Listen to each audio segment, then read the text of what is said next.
put ketchup on my scrambled eggs. I put them on hamburgers. Chicken nuggets. I put it on elk, buffalo, deer. Pickles, meatloaf. Sometimes crawdads.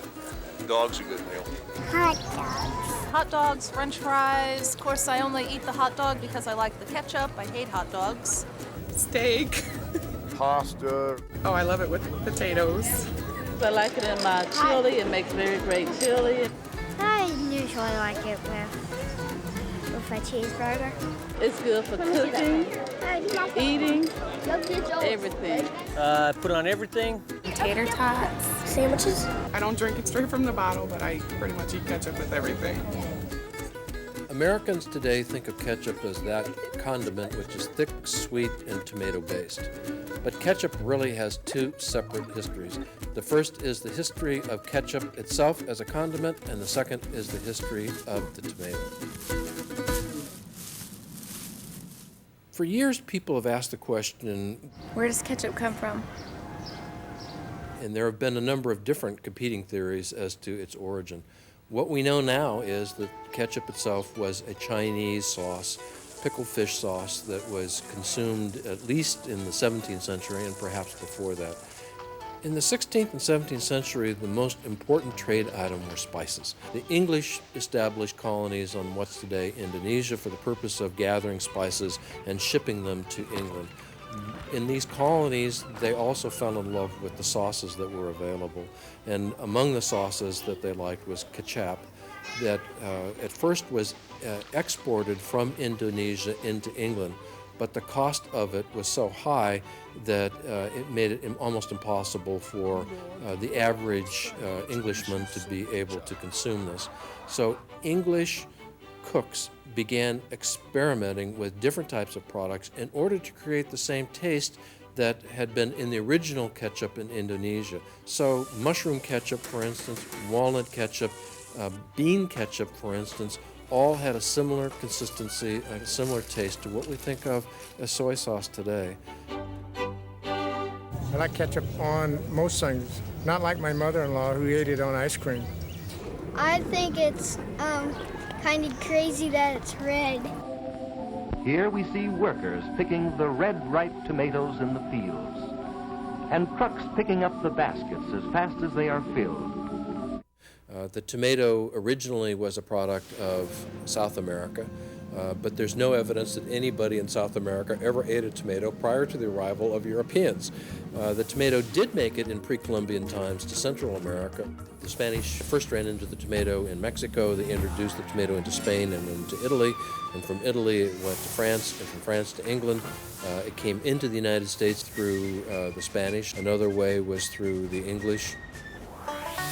Beginning in the 1830s, the tomato was considered an extremely healthy food, and what they began making tomato pills in the 1830s, not the 20th century. 1830s tomato pills became an important part of American medicine, and the tomato pills were the main reason on why Americans adopted finally the tomato in the 1840s. Most Americans did at that point. Other people claim that the tomato was poisonous and that Americans didn't eat tomatoes because they thought it was poisonous.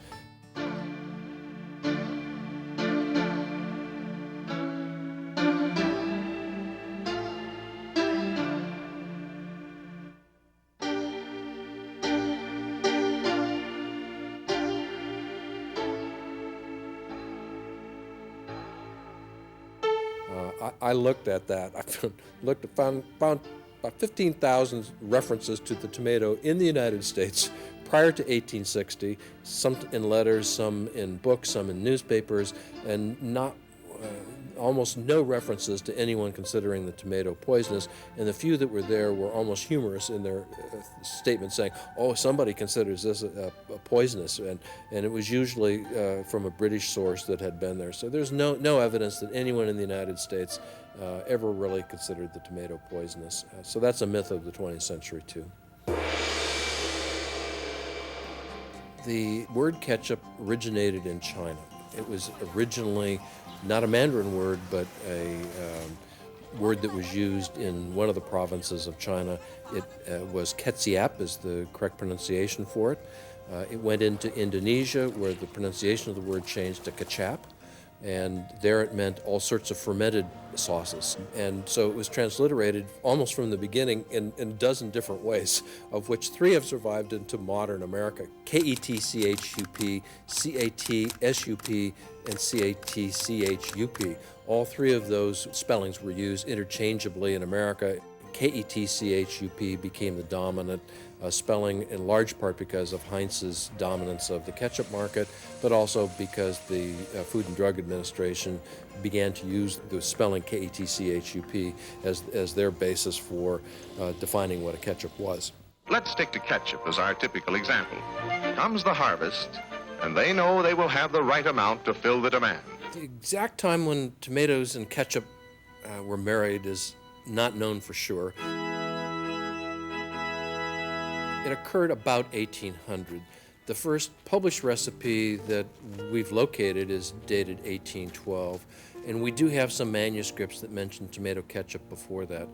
Both the recipe and the manuscript recipes are in fact American, so it may well have been tomato ketchup started here in the United States. Let's go back to a hot summer's day around the year 1900, when in households across the land this was happening. You know, Lucy, if we can get all these tomatoes put up today, we can start on the corn tomorrow. Oh, that'll be good. Heavens above, Jim, the last thing we need right now is more tomatoes. We got twice what we can put up now. Tomato growers made their money on tomatoes during the first few weeks of the season. It's not my fault we had so many this year. Fact is, I figured you'd be glad we got such a good crop. Of course I'm glad, but... As the season progressed and more tomatoes matured, it finally got to a point where tomato growers didn't make any money on at least on selling fresh tomatoes, and so therefore they didn't even bother to pick the tomatoes. Feed them to the pigs. What a waste of good tomatoes. Yes, waste was the word, and no way to beat it. At that point, tomato canners bought up the tomatoes from the growers and used those tomatoes at virtually low cost to produce canned tomatoes. When you're canning a tomato, you have a yellow tomato, what do you do with it? And the answer is you can't put it into a can, so you throw it into a barrel. You have a green tomato, you throw it into a barrel. You have a rotten part of a tomato, what do? You have to cut it out before you can it, you throw it into a barrel. You have to skin the tomatoes because the tomatoes were often very thick-skinned in the 19th century. You threw that into a barrel. You had a core that frequently was very hard. You had to remove that with a knife before the tomato was canned, and you put that into a barrel. So canning industry ended up with a large number of barrels with leftover refuse. And the question was, what do you do with all of this? Some people just threw it into a local stream or threw it into a river. Others decided, hey, wait a minute, there's something we can do with this. So the first ketchup manufacturers began to use the refuse that was left over in these barrels to produce a new product, which was tomato ketchup. In 1906, you had the passage of the Pure Food and Drug Act. You have the beginnings of specialization within the ketchup industry, where tomatoes themselves were grown for the purpose of making ketchup. As soon as the Pure Food and Drug Act was passed, it became a standard. Many Americans began to buy their ketchup in the store rather than make it in the home. Ketchup became America's national condiment. The harvest is brought in at its peak of ripeness and processed within a few hours. That means while still at its flavorful best. Every community in America, it seems, had a ketchup manufacturer.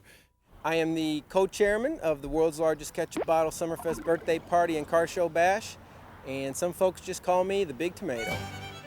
We're here on site of the world's largest ketchup bottle in Collinsville, Illinois. It's 170 feet tall.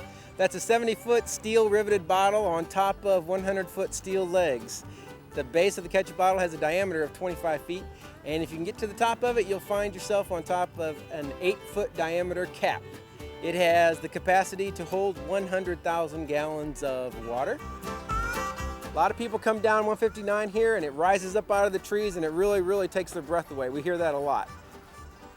I've lived in Collinsville my entire life. The ketchup bottle has always been you know, just a fixture. A lot of families here in Collinsville would not allow anything in their home but Brooks Ketchup.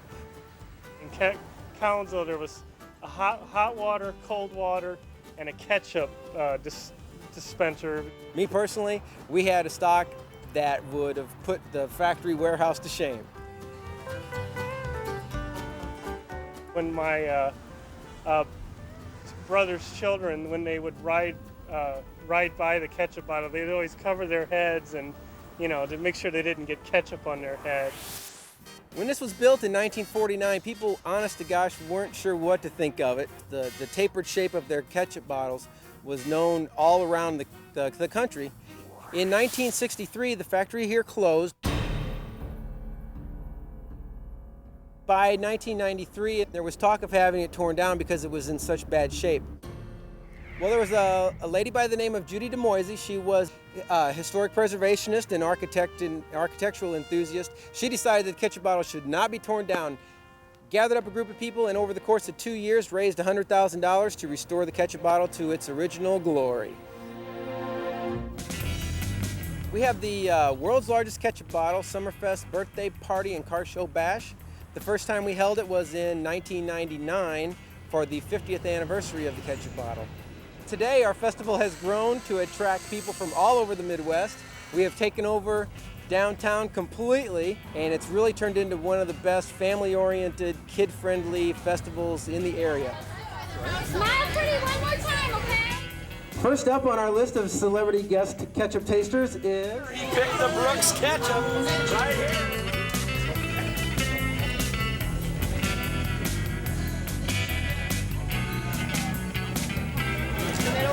The middle one. Wrong. Oh. People kind of grew to like it. They were proud of the ketchup bottle, but I'm not really sure anybody could imagine that 50 years later it'd be a world-famous roadside attraction.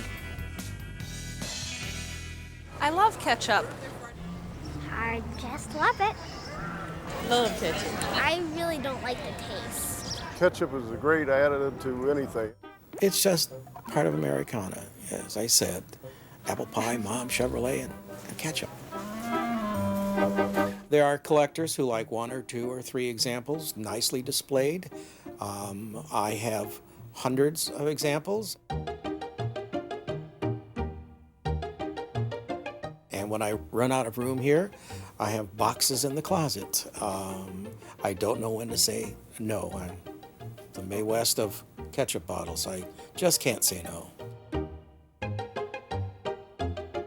I saw an interesting ketchup bottle, got it, and being a pack rat, I got another, and another, and another.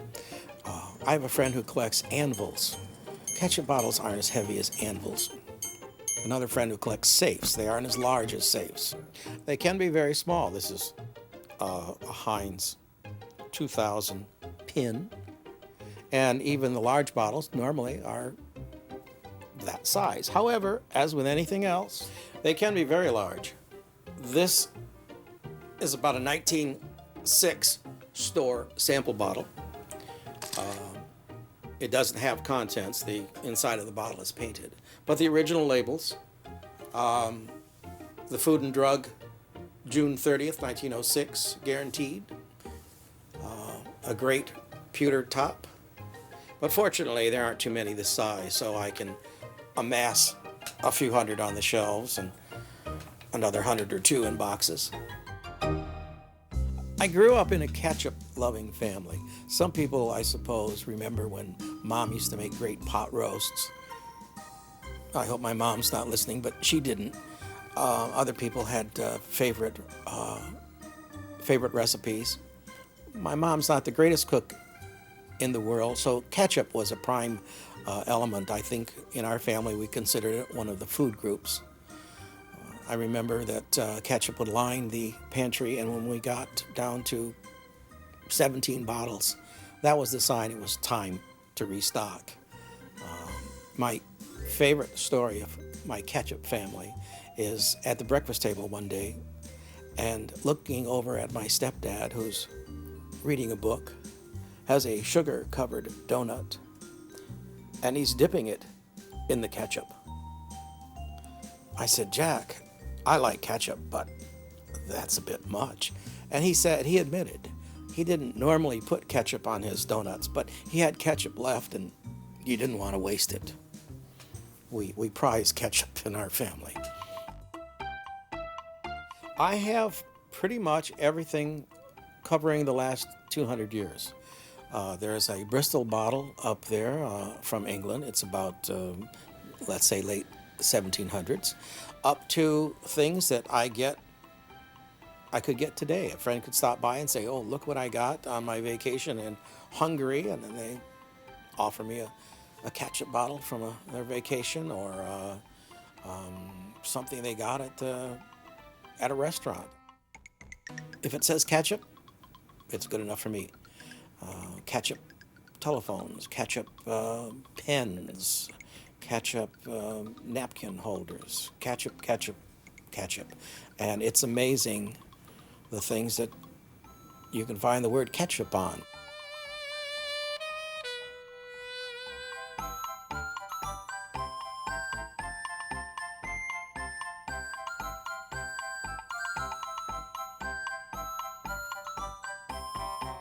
The mustard people are zots. They have mustard songs. They have mustard.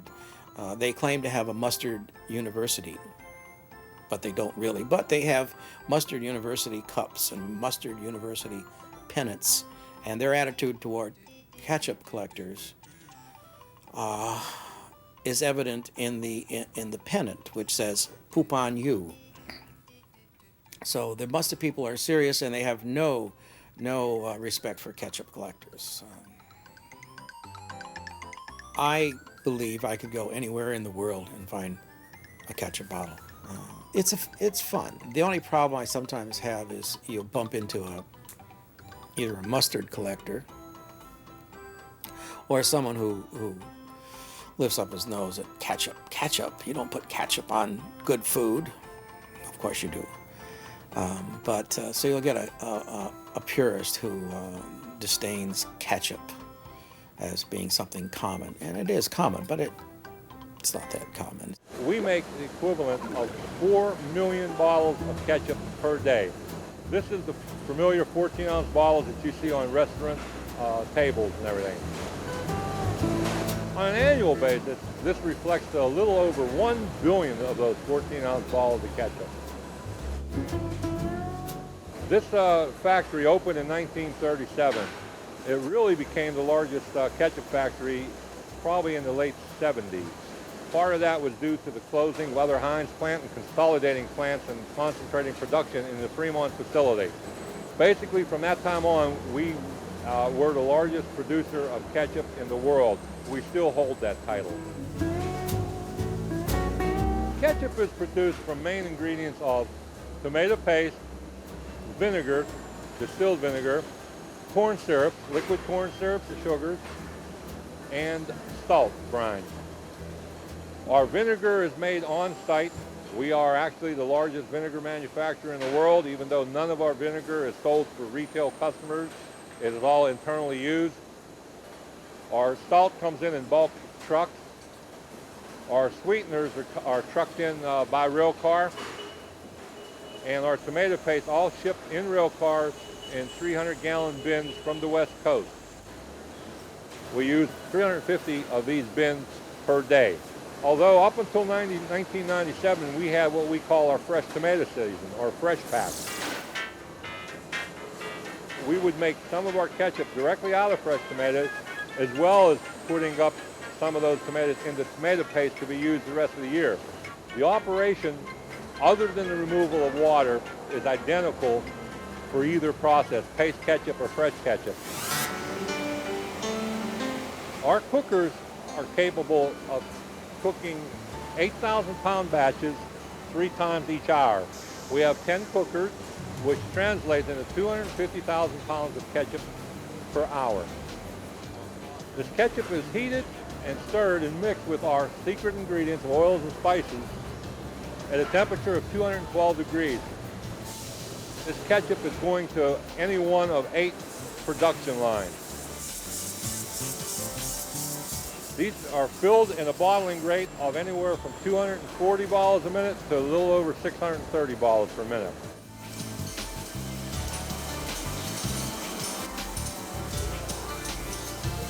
These bottles are then capped and move on to our labeling operation. Our labeling operation puts the familiar Keystone label on the bottle. These bottles are then packed into corrugated cases. From the case packers, the cases are wrapped in a shrink wrap film, conveyed over to the palletizers to be allocated to various pallet patterns. The whole pallet is now stretch wrapped, shipped 600 feet to our distribution centers. From our distribution centers is shipped all around the United States, including Alaska, to our favorite place, our customers' tables. At this factory, approximately 1/7 of our production volume goes into the single-serve packet. We produce, on an annual basis, approximately 2 billion ounces of ketchup into single-serve packets, whereas the rest of those sizes of ketchup, we produce about 14 billion ounces of ketchup through this factory. The Heinz single-serve packet is the largest selling packet and is a very successful product for our company.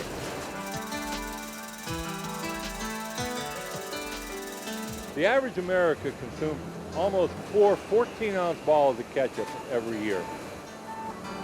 I love ketchup. It pays the bills. I like the taste.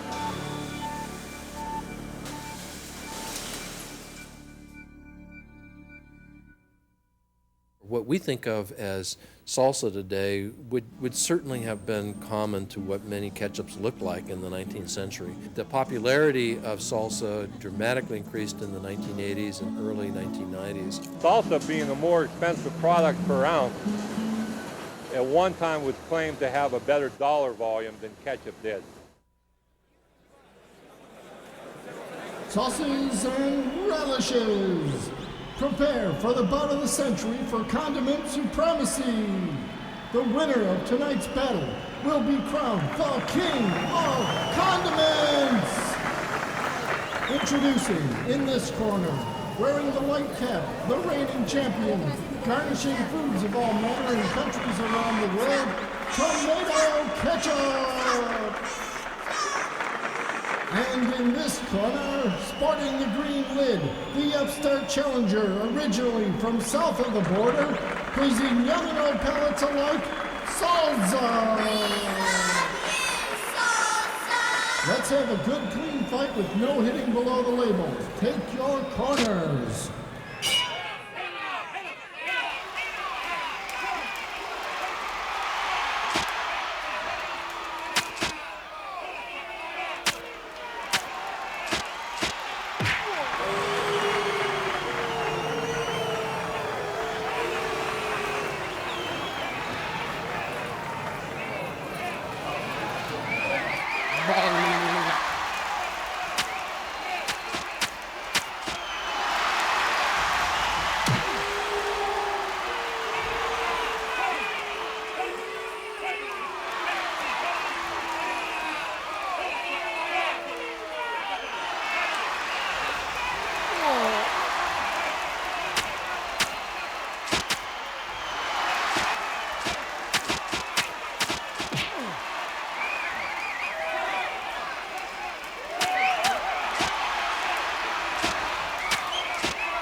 Many foods are fads for a short period of time, but what's unusual about ketchup is that it had staying power. Ketchup is king in the United States. Ketchup it's American. I like some of that mustard stuff. I'd put ketchup on cornflakes in the morning. No, wait a minute. Today, many people are predicting the demise of ketchup. All I can say is at the beginning of the 21st century, ketchup is more common than it was at the beginning of the 20th century. It is used in more countries and it is used in more ways, even in the United States. It is true that ketchup manufacturing is a mature industry, but if you look at the creativity of the designer ketchups, if you look at restaurants which are now making fresh ketchups, if you begin to take a look at the new and diverse ways that many Americans are using ketchup, I think ketchup has a wonderful future.